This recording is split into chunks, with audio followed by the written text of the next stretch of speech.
Mini-episode 613 of the FDH Lounge is brought to you by Sportsology, delivering unconventional columns and webcasts about sports, TV, music, movies, and more. Follow them on the web at sportsology.com. The FDH Lounge. You want to schedule your life around it. A long time ago, on a gloomy, wet Cleveland spring night, two men stand alone amidst the late-night drizzle. Their voices echo across the vacant station parking lot as they debate the merits of the great American radio show that have been missing for far too long. On that night, an idea was born. That idea became the FDH Lounge.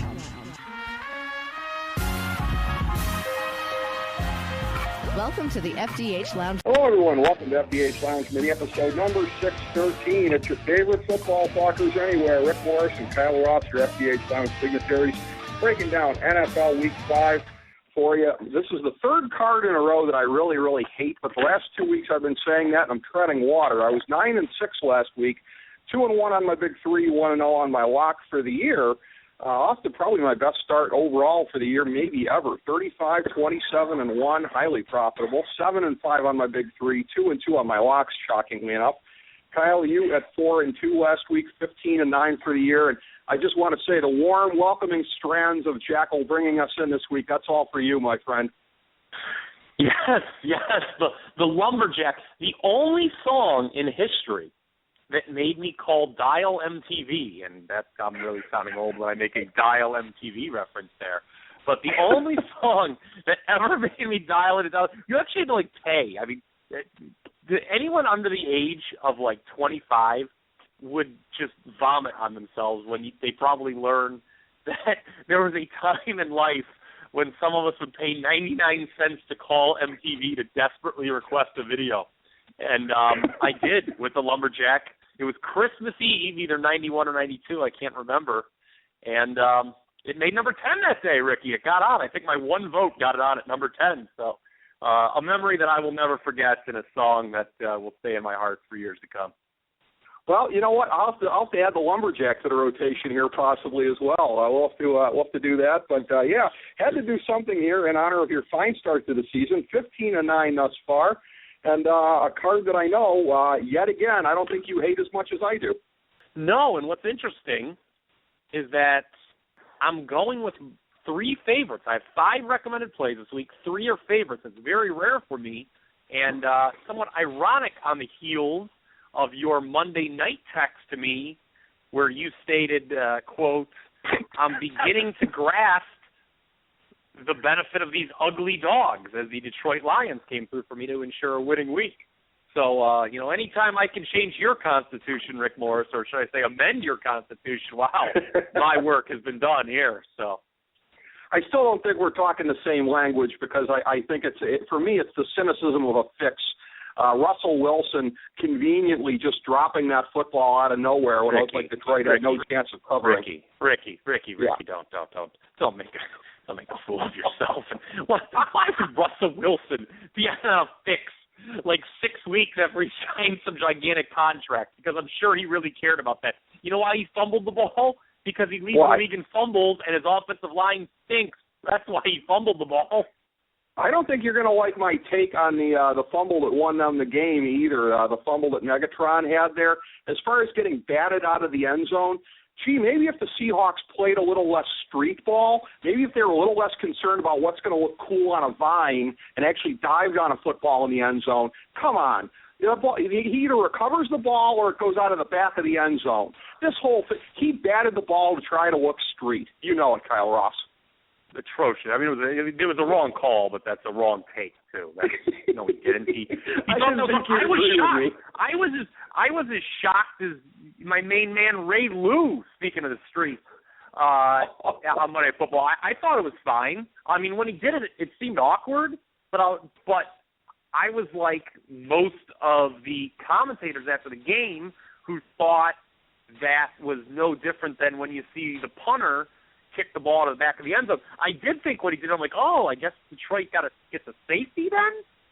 But, I didn't know that. I certainly wasn't aware of that rule that Detroit was to get the ball back. I, like many fantasy people, was just overjoyed that Calvin Johnson didn't score because had he, I would have lost my game. Well, I was going to say, shout out to my good friend and fellow member of the FDH Academy of Arts and Sciences, Paul Pasick, who won his game on that Megatron fumble there, not scoring the touchdown. So congratulations, Paulie. And as we look ahead to this week's slate, we start with the Thursday game where, again, I am very, very, very annoyed. Does Vegas not know or not care that we're taping the show, albeit on Tuesday here? We need lines. We're not getting lines. First one up is Indianapolis at Houston. Indianapolis, the previous line I think had maybe been a pick. I think you said Indianapolis -1. You'd seen it someplace. Regardless, I'm going to go Houston. On a short week, this whole is he or isn't he drama with Andrew Luck, how bad is the separated shoulder? Well, if he plays, I think it's going to get a whole lot worse, courtesy of J.J. Watt. As bad as Indianapolis is on both lines, I can't like them in this matchup here. As much as I don't like anything that Houston brings to the table, especially offensively, some kind of 13-9 dumbed down kind of ugly scrimmage probably looks likely here. I'll take Houston regardless of that. Well, obviously, Andrew Luck's presence and versus absence is a huge deal. We saw that swing the line roughly 5 points, I believe it was, Sunday morning against the Jaguars when it was announced he was not going to play. So, obviously, although I do enjoy your facetiousness that Vegas needs to give us numbers to work for here for the program. It's understandable why it's understandable why there's no yes, it's understandable why there's no line, obviously, and because of that, I'm not going to make any kind of pick here. Someone in my shoes, the way I like to bet, what I'd like to see, obviously, is Luck to play and the line to get steamed up, maybe over a field goal. I don't know if that's going to happen, though, even as bad as Houston is, and they are bad, by the way. They're already playing musical chairs at the quarterback position, and it's week 4. So that's not a good sign. So what I'll say instead is that I want to focus on the macro as I lose my train of thought here. I knew I had a point here, and here it is. The macro at the Colts. I said before the year, wouldn't it be ironic, don't you think, if this was the year the Colts regressed after me being cold on them the last 2 years and them making me look dumb then. I go and pick them to make the Super Bowl this year, which I'm regretting already. And, all the ugly warts that you and I have talked about in this program for the last 2 years are really coming to fruition with this team. They're bad, man. They'll be lucky to win an awful AFC South. And the pattern continues. Since 2012, they're 18-2 in division games, 22-4 in games decided by 7 points or less, which is beyond preposterous. And sure enough, their 2 wins this year, Ricky, what are they? By a combined 5 points over Tennessee and Jacksonville. So if you were giving me at least a field goal, I'd be interested in Houston here, but if not, I'll just sit out. Well, yeah, I don't blame you for that. In terms of looking ahead to the games for the weekend here, in as much as, again, breaking kayfabe a little bit as we're taping on Tuesday, announcers have not been released yet, or at least printed in USA Today Sports Weekly, which is my usual crutch for furnishing that information. No announcers. No announcers, although, again, and we will be taping on Tuesdays occasionally during the season, basically whenever it's best for Kyle, but this week necessitated, here's a little first out there for anybody, this has not been publicly announced yet, but necessitated by the Wednesday taping for the 6th time with the legendary Bob Barker coming back in the FDH Lounge. So had to clear the decks for Bob on Wednesday. So a small price to pay not having any announcers when you got Bob Barker coming back to the show here, coming on down, as it were. We start with a very ugly matchup in the state of Florida. Tampa Bay hosting Jacksonville. This has been pretty much a consistent 3-point line for the Bucs, just kind of the standard 3-point home courtesy. I had thought, I don't know if I was prescient enough to say this after week 1, but I thought it was a little bit of an overreaction how people were piling on the Bucs as the worst team in the league, and I think we've seen some much uglier performances in recent weeks that have kind of shown us that the Bucks they're in that group, and so are the Jags, but it's not a clear-cut number 32 in their case. I go back and forth. I've oversimplified in the past and said I'm just going to default to the home team, but I guess that's kind of what I'm doing here. I think the Tampa Bay, I trust them a little bit more defensively. I trust Jameis Winston a little bit more than I do Bortles at the moment. Give me the Bucks, but this certainly never came close to cracking my top three. This is one that I would be shocked if it wasn't the least bet game of the week. Yep. You have the old what is it? The old immovable object and the unstoppable force, or whatever the heck. Right. The old phrases. You're close, Wally. Yeah, this is the opposite of that. We have a Jacksonville team that has lost 11 straight road games against a Tampa Bay team that has lost 11 straight home games. Unfathomable in today's NFL. Tampa Bay is not making me look very smart. This was a team that, a lot of the traditional signs said this team was going to improve rather dramatically. They were, teams that go 0-8 at home one year tend to improve a lot the next year. They'd lost a lot of close games last year. They've won one this year against New Orleans, but certainly I was hoping for a better than 1-3 start. Most people do have these as the two worst teams in the league, or most power rankings that I look at. I cannot lay points with Tampa Bay. I would not be shocked at all if they won this game by a field goal. Both teams did, if you want to scrounge up something positive here, both teams played pretty good last week in defeat. Both had the edge in the total yards. Tampa Bay actually had who really pissed me off losing to Carolina. That was one of my two losses last week. They had a significant edge in total yards over the Panthers, but undone by 5 turnovers, which is the concern right now with Jameis. So I'm laying off here. You got to think that a home streak like that is more likely to be broken than a road streak when you've got two bad teams. But I cannot lay points with Tampa Bay right now. No. Don't blame you. Up next, we have Buffalo at Tennessee. This is the Bills laying 2.5. It opened at 3. I have a unified theory of Rex Ryan and the Bills that it has taken me 4 weeks to come to. I look at their 2 wins because, again, I've sort of bounced around on them, as has everybody else, been very reactionary based on who they played. The 2 wins, Miami and Indianapolis, that kind of squares with it. The Ryan family as a whole really kind of has that bully mentality. If you're overrated, if you're a team that's not nearly as good as everybody thinks and you're vulnerable, they're going to punch you right in the face. They're 0-2 against teams that don't fit that bill. You got Tennessee coming off a bye. They're nothing to write home about, but you know what? They're not the mess that the Dolphins and Colts are right now. Give me Tennessee getting the 2.5 points here at home because they don't fit the profile of a team you expect the Bills to wallop. I like it, Ricky. I love the breakdown. I love the pick. Wow. Yeah. Okay. You really kind of touched on something that I was going to get into with the who has Buffalo beat.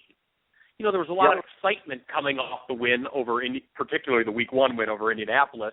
And then, they went to Miami. They made me look like a fool. I had the Dolphins that game. Whoops. Oh, by the way, I was actually 5-2 last week, Ricky. 5-2. Nice. Okay. Yeah, 4-2 on picks. Hold on. This is a joke here, Ricky. Don't take it too seriously. 4-2 on picks. 4-2 on picks. 1-0 on coaches getting fired. Oh, okay. Joe Philbin. We hardly knew you. I told you if they lost, he was gone. Maybe I should get a point for that. Anyway, I digress. But I digest. Yes. So they beat Indianapolis and Miami, as we both said in our own very different ways. And those wins, just in retrospect, aren't nearly as impressive as they looked at the time.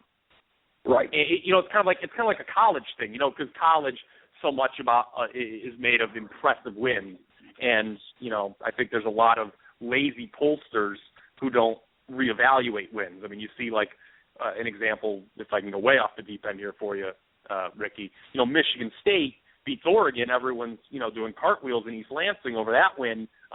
Now, the fact they beat Oregon by 3 at home don't look that impressive after Oregon loses by 49 at home to Utah. So I'm totally with you here. This is a very traditional squares versus sharps type split on this game. I don't mean to belittle anyone, but when you look at the betting on this game, you see 70% of people on Buffalo. But the line has actually come down. Yep, so what I that noticed indicates that. what that indicates is the larger wagers likely on the so-called smart money, likely on Tennessee. If there's 5 guys who are betting 1,000 on a game and 50 who are betting 100, what side do you want to be on? Titans, you said it, they're off a bye, and I think they've been better than a lot of people realize. They've actually outgained all 3 opponents this year. I'll take the 2.5, but I don't think they need them. I think they're going to win this game outright. First recommendation of the week, Tennessee Titans. I think they're going to as well. I know we have a recommendation coming up in the next game here as well from what you and I talked about off air. You've got Baltimore hosting the Browns. Baltimore is laying 6.5. It had been down to 6, but it's back up to 6.5. And in looking at this again, regardless of sport, and a lot of times in fantasy sports as well as, quote unquote, real sports, I'm a big regression to the mean, progression to the mean guy. I've been saying all along, I expect the Browns defense to progress to the mean. I don't know if it's percentage of the cap or raw dollars, but they have the most expensive defense in the league, which is pretty shocking right about now, the way that they're playing. Yeah. There should be some improvement there. I keep saying they're not as bad as they have looked. However, the offense is also playing over its head. And, again, the regression that you're going to see from the offense is, I think, going to overcome what you get from the improvement of the defense. And it's going to be sort of typical. The Browns have done this in the past, by the way. When you expect the defense to be really good, they've done this, I don't know if it was 3 years ago or 5 years ago or when it was. They've done this a couple times before where they're the opposite of what you think, but they're still not very good. And, again, I just think you're looking at a Baltimore team that's starting to get its footing, a team that you and I both said shouldn't be written off at 0-3. There's a world of difference between 0-3 and 1-3. As there is between 1-3 and 2-3. That's where the Ravens are going, and I expect them to roll. And I say that sadly as a Browns fan, but it doesn't change with the reality of what's coming. Yeah, it was kind of like last year. Early in the year, the Browns were involved in these high-scoring games. That's right. No one expected. That's right. Yeah, you alluded to it. I am on Baltimore here. It is my second recommendation of the week. Not giving up on the Ravens. With the Browns and then San Francisco on deck, I think 500. I think you're looking at a team that gets right back to 500 pretty quickly. Yeah, that's line, the turnaround's coming. Yeah, this line being under a touchdown shocks me. Last year in Baltimore, the Browns were a double-digit dog. Now, you can argue that the Ravens aren't as strong this year, but that much weaker? I think the line was like 12 and a half. I don't think they're that much weaker. Cleveland left it all on the field last week in a heartbreaking loss in San Diego. The odds of a bad team being competitive 2 weeks in a row, pretty small, especially on the road. I think the Ravens absolutely romp here. And with Philbin gone, your boy Mike Pettin, I think, may have the hottest seat in the league. I don't know about that because Ray Farmer's seat's pretty hot as well, and it might be a zero-sum game between them. But I'll tell you this, though. You make an excellent point about the value inherent in this game for the Ravens, and that being, again, we talk about looking beyond the records. The Redskins, of course, having some narrow losses, but all anybody looks at is they started the season 0-3. That's, I think, the main reason that they're not laying more points than they are is that sort of mouth breather kind of approach to it. Oh, yeah. So. Well, I mean, you know me. One-loss record is something that I almost never – I mean, I know them all. I know every team's one-loss record because it would sound really stupid if I didn't, but it's not something that I consider too much when making my picks. Right. I like to look at that points for, points against, and yards for, yards against, some other stuff as well. So, yeah, Ravens roll here. Ravens roll. Exactly. I agree with that as well. Up next, we have one of the NFL and NFC's old school franchises here, the Chicago Bears, at a classic AFL/AFC franchise, the Kansas City Chiefs. Kansas City is hosting this one, of course, weighing 9 points. It started off at 10. This is one where, again, I've been wrong, and you and I were both wrong about the Chiefs last week versus Cincinnati, but again, they're overdue to break out. I think it's a letdown game for Chicago. They're not going to win very many games this year. This is certainly not going to be number 2 for them. And I think it's going to be wrong place, wrong time. Kansas City, you talk about, again, not as bad as the record. They've sort of been a victim of circumstance a little bit thus far this season. And, again, I think the Bears are going to get it taken out on them pretty good. I look for the Chiefs to roll in this one here. I like them laying the 9. I'm not going to recommend it, but I can make a case for the Bears here. Wow. The Chiefs are, while I am not punting on them to the degree that I did my other wild card pick, Miami, I'm feeling a little uneasy about Kansas City. And, again, I've said this, I went off about it last week. It's Alex Smith, man. I'm not – the Chiefs are not a team built to cover big spreads like this. And I think what you were touching on with victim of circumstance, Kansas City, is look who they played the last 3 weeks. Yeah. Denver, they probably should have won. Then they had to go into Lambeau. And then, right. Cincinnati's obviously looking very good. Those are 3 of the top probably 6 teams in the league right now, just being conservative with rankings. So the fact they're 1-3, I guess, isn't horrible. And I certainly think Kansas City can fight its way back into the playoff race. But, this is not an explosive team that is going to cover big spreads like this. And Chicago, who was a winner for me, thank you very much, against Oakland, with Jay Cutler back, I think people need to maybe revisit the thought of Bears OMG are the worst team in the league. Because look at who they've played the last so far this season. Now, Oakland at home, okay, that was their win, but the 3 losses were Green Bay, Arizona, and Seattle. Arizona? OMG.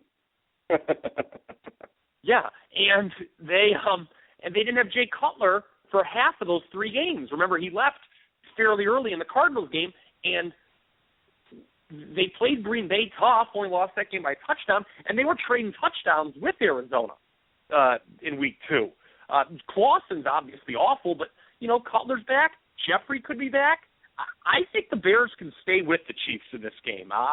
The only thing that scares me off is a lot of people are on the line going below double digits, and it seems like a lot of people are actually on the Bears here, which, always kind of scares me off. The trendy underdog is the one underdog I don't like. So I'm staying away here, but I can make a lot stronger case for Chicago than I can Kansas City.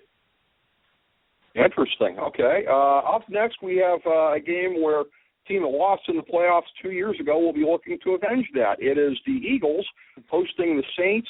Philadelphia is laying 4.5. It opened at 5, have been up as high as 5.5, back to 4.5 at this point. And in looking at this again, the Eagles are being crapped on by a lot of people, and I think deservedly so, and I've done my fair share of it and will continue to. But in looking at the specific circumstances of this week, I think the Eagles get that revenge from that game. You got the Saints that I think are going to be off a little bit of a letdown coming off of that major fluke on Sunday night versus the Cowboys. And I think, again, Philadelphia, they haven't shown it consistently, but defensively they've been stronger than I've expected through the course of the first 4 games, if not consistently so. And I think they're going to be able to bring that kind of pressure to be able to fluster Drew Brees, who's showing that he ain't quite what he used to be at this point here. Philadelphia at home, I like them covering the 4.5. Yeah, I pretty much agree with everything you just said. The way I look at this game is not a lot of people are going to want to lay the points with the Eagles. Right. So yes, you know me. Well, I'll do it then. With New Orleans, who was a very fortunate cover, as you kind of alluded to, for me and others Sunday night. I had such mixed feelings at the missed field goal at the end of regulation there, because I was like, well, that would have been a push had he made it, which is whatever. But now I guess I got a chance to win, but, I guess I have a chance to lose too. And wouldn't you know it, right off the rip, they scored the touchdown, beat Dallas. But I watched that whole game, and I know this isn't earth-shattering news, what I'm about to offer here. You've, in fact, kind of hammered this point home the last 2 weeks. My, oh my, New Orleans has fallen. Even with Breeze back. Like, watching that game, I talked about last week at the open of the show making a mistake of going against with Kansas City in Green Bay, and kind of watching the opening minutes of that game unfold, and just how great the Packers looked. The Saints used to kind of be like that when you would go against them, and it's just not the same anymore. It was a struggle for them to get to 26 against a kind of bad Dallas team. So off the high-profile national TV win, I think they come back to earth. They're outside again, on the road. Eagles are desperate. Yeah, give me Chip Kelly and the Eagles laying the points. Recommendation number 3. All right, we're in alignment on that one. Up next, it is St. Louis at Green Bay. You got the Rams getting 9 points in this one. Had been 10 initially. And this is one where I kind of went back and forth, but I'm on the Rams just in terms of I've sort of got a gut feel about this, and the Rams screw me either way, so there's no way I was going to make this a recommended pick. I've pretty much learned that lesson, but I'm on the Rams because it seems to me the last couple of years the Packers have had their issues with the teams from that division who I think all uniformly pretty much play a tough style of defense, including last week. San Francisco, I think right now, by the way, and you can keep finding the FDH Lounge Power Rankings, same places you find this show, the FDH Lounge Multimedia Magazine, the FDHLounge.blogspot.com. I got the 49ers 32nd in the league right now in the Power Rankings.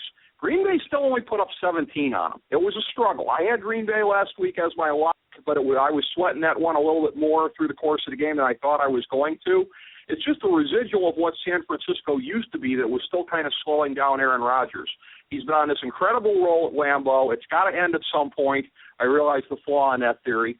But St. Louis plays the same kind of style of physical defense. If there's any questions about that offensive line still at this point, which there may be, the front seven of St. Louis is pretty fearsome. And I think they discovered last week their weapon moving forward here. One of the guys who may help reverse the trend in the league towards this extreme passing and bring it back. Bell cows are rare, but ladies and gentlemen, Todd Gurley is one of them. You got your first taste of it last week. If I'm St. Louis, I just pound it out, try to control the clock, try to get Aaron Rodgers out of rhythm. I think it's going to work. I don't see them winning the game, but I see them covering the 9.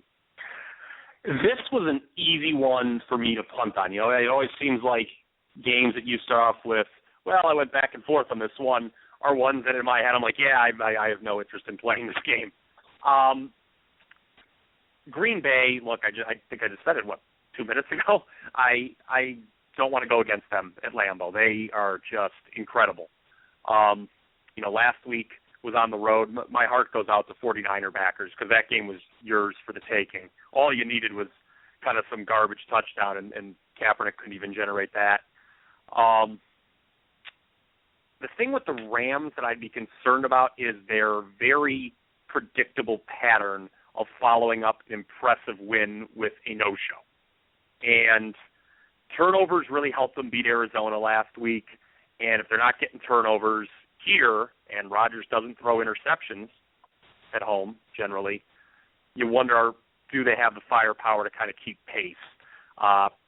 There's always the chance Green Bay can pull away late. So I'm not playing this one at all. No, this is maybe the toughest call of the week. Don't blame you. It is a difficult one. If for no other reason, and like I said, the Rams always screw the public no matter which side they're betting. Yes, Up next they here, do. We're getting in. Yeah, they do.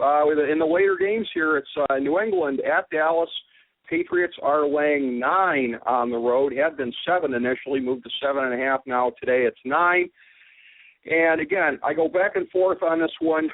It is a situation where Bill Belichick has got 2 weeks to prep. That fall was kind of difficult here with going against New England, but it seems a lot, and it seems like, again, and it's easy to say, OMG, 2 weeks to prepare for Brandon Weeden, but it's sort of the difficult lesson that Browns fans have come to learn over the years. Guys look a little bit different when they're in a competent system. Dallas has had a great offensive system for many years now. Brandon Weeden is always going to be who he is, a.k.a. not a legitimate starter, but he's not quite the liability that he would be if he was in Cleveland. Not that I think you'd say that for a lot of players. I just think Dallas finds a way to keep it close enough that they've been able to get the ground game moving a little bit better the last couple of weeks collectively. I think they can kind of grind it out, keep it a little closer. Also, by the way, New England's secondary is still nothing to write home about, which is an alarm I've been sounding all year. So Terrence Williams may still find a way to get some stuff done, even with Weeden throwing him the ball. One way or another, I like the Cowboys to stay under the 9. Yeah, and I think this one might keep going up, too, from the way it's looking. I would never, ever play a road favorite of more than a touchdown. You know me. But, and here's what, you know what's odd is, doesn't this losing streak of Brandon Weeden have to end? I mean, can a guy really just, can some poor sap just keep losing every start? He has been okay. I don't think he's sucked by any means. It's not like, I don't think, I think this talk of moving to Matt Castle is a little unwarranted, quite frankly. If you really want to play this one, folks, you got to go with the home dog. But I'm not going to. I think, tough loss for Dallas last week. It'll be interesting to see how they respond. Although Jason Garrett, as we know, great record when taking points. So that's true. Got to factor that in as well. An old school AFC West rivalry here. You've got the Broncos at Oakland. Denver is laying 5, had been 5.5 initially. And this was a very, very tough one for me. I kept going back and forth, particularly the way that Denver has been looking offensively. And again, as a Peyton Manning fantasy owner here, he's caused me some heartburn. I mean, they're not where they need to be yet offensively. It's still a work in progress. Some of it will get better as he learns the system. Some of it won't get better because it's just physical decline. But to me, what's more important is the matchup of this very trendy Oakland offense right now that everybody is slobbering about against this Denver defense, which, ladies and gentlemen, it's the best in the league right now. This just in. And that's where I'm putting my money on this one. Not that it's one of my big 3, but I'm taking Denver laying the 5 because even on the road, I think it should probably be a little bit more than that. I think it's going to be a long day for Derek Carr and company. Yeah, I pretty much completely agree. Now, it's interesting here. If you go back to the Cleveland-Baltimore game where I'm playing the favorite, Baltimore, who's at home, though, by the way, we've seen a significant reduction in the line here from last season, just like Baltimore-Cleveland. Yeah. But in this case, I think it's actually warranted, though. Oakland is better than they were last year. Yes. But I love how you hit on the Denver defense versus the Oakland offense. This Oakland offense did not put up many yards at all last week against Chicago. What are they going to do with Denver? I mean, I think unless if Peyton Manning just really sucks, that, Oakland's going to have some trouble here. They're going to be a trendy underdog pick with the Sharps, but I'm not joining them on this one. I'm a little trepidatious with the silver and black here. Don't blame you. A team that I'm sure is not going to be a trendy underdog in many quarters because, as I said, some people may agree with me, they're the 32nd team in the NFL right now. The San Francisco 49ers, they're going to the East Coast to play the New York Giants at the Meadowlands. It is a 7-point line here that the Niners are getting. A lot of alarm bells here. 1 o'clock East Coast game for a West Coast team. They've looked about as bad offensively. This is the Sunday night game. This is the Sunday night game. Sunday. Yeah.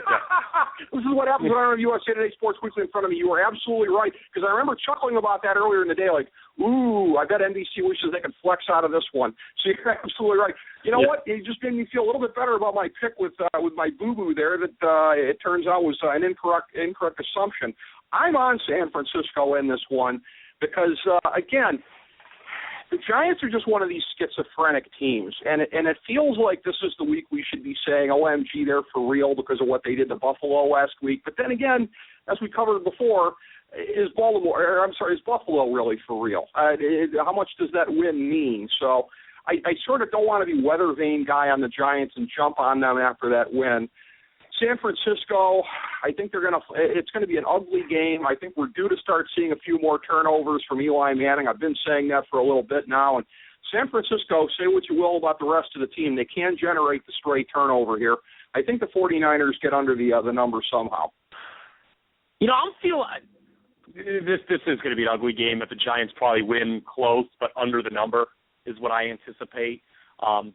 But I'm feeling pretty good about my Giants pick to win the NFC East, believe it or not. I'm feeling pretty good, like, long-term By on default, this team. maybe.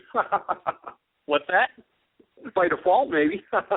Yeah, it kind of is, because I really don't like any of the other three. But, the front seven's been better, much better, in fact, than expected for Big Blue. And let's keep in mind that this is a team that has held a double-digit lead in every fourth quarter this season. So they're certainly better than their 2-2 record. Make no mistake about it. But to your point, this does kind of have the makings of one they'll probably sleepwalk through. You would think so. It keeps happening to them over the course of their recent history. We now come to the Monday Nighter. It is the Squealers going out to San Diego to play the Chargers here. San Diego is laying the standard 3 points at home. Had opened at 3.5 initially. I know it's always dangerous to make picks off of the macro pick for the season here, but I got the Chargers going to the Super Bowl and indeed winning it. And I haven't burned that pick as quickly as you have burned your pick of the Colts making it there. And I think even you concede to me right now they got a better shot than the Colts do. But I don't know. Only laying the 3 to Pittsburgh. I understand Pittsburgh is going to be closer to full strength offensively, albeit still without Roethlisberger. It doesn't seem like that's getting factored into the line enough. And I just don't think there's enough respect for San Diego right now. Yeah, they squeaked it out against the pathetic Browns last week, but I think it'll be a much better performance coming here. San Diego should be laying more than 3. They deserve more respect than this. I'll give them more respect than this. This was close to being one of my big 3 plays, but I like San Diego. See, it's funny. I actually would still think the Colts have a better chance at making the Super Bowl than the Chargers simply because of the division. Simply because of the division. But Rick Morris, who cares about that? I absolutely love San Diego here. I mean, love them. I was shocked to learn that the advanced line on this game was -6.5. And that line is set, the week before. It's kind of like, you got a small window in the previous Sunday afternoon to bet it. I know that San Diego was tooth and nail there with the Browns, and a lot of people, particularly in Pittsburgh, will say that their team should have won last Thursday against Baltimore. But Mike Vick sucked, I thought. Yep. West Coast teams typically perform much better against teams from the East Coast in night games. Phillip Rivers is carrying a tip of the cap to Phillip Rivers. He really carried the team against the Browns last week.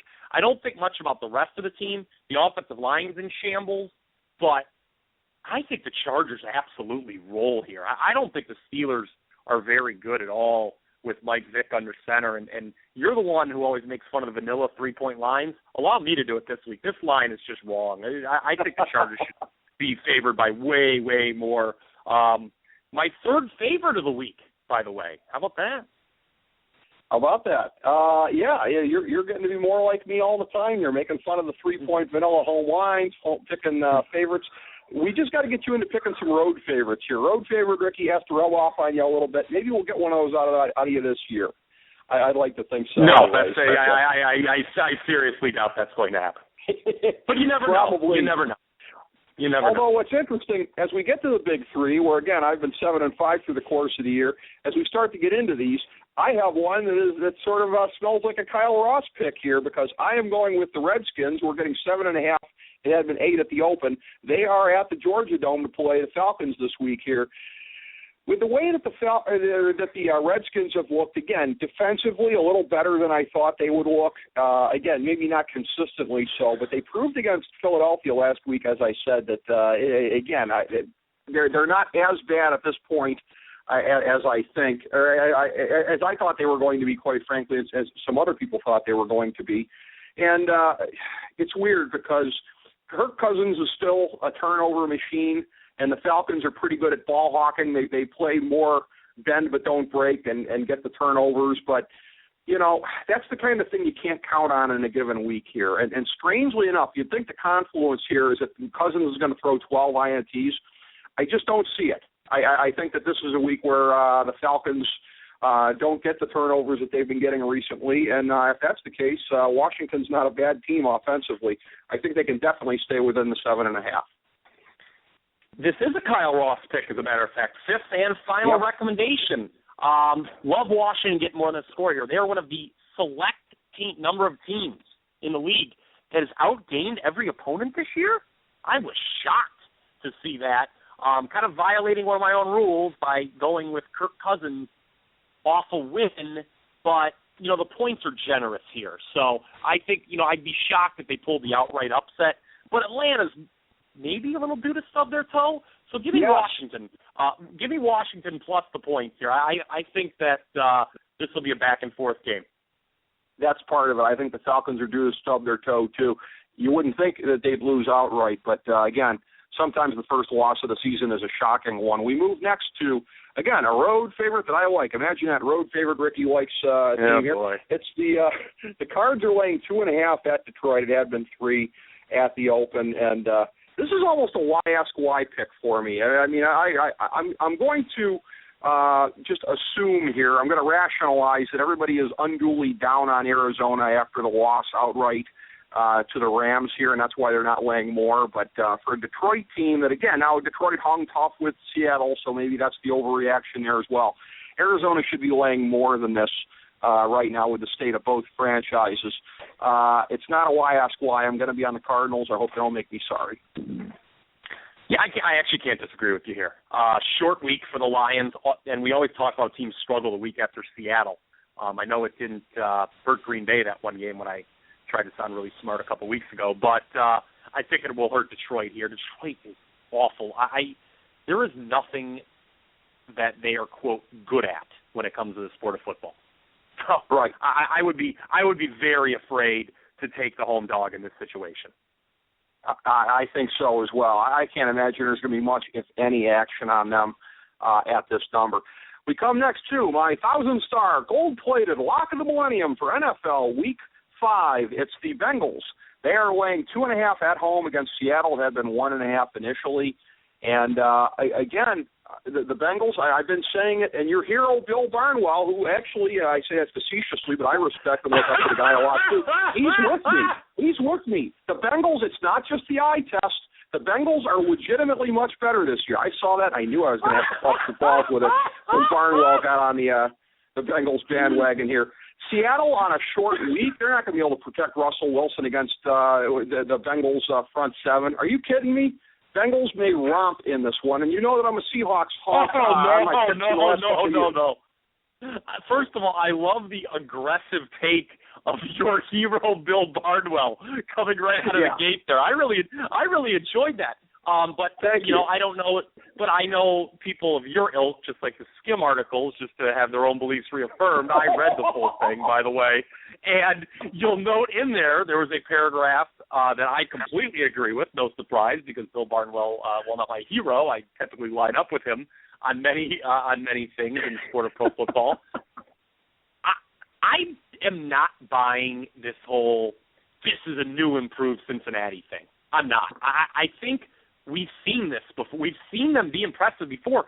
2 years ago, I had this team playing in the AFC Championship game. Everyone made fun of me. They had impressive stretches. They'd beaten New England at home. I remember there was a game where they just crushed Indianapolis at home that same year. You know, maybe I was wrong to be as down on them coming into this year. You know, they definitely did take a step back last year. But I wouldn't lay points against Seattle. I'll tell you this. I'm really excited to watch this game. This is your game of the week, in my opinion. It's not a great spot for Seattle on a short week playing early. I'll say that. Right. So I can't really endorse them either. But this is a prove-it game for Cincinnati. You know, everyone's on them in Atlanta again. I've heard this song before, Rick Morris, and it never ends well.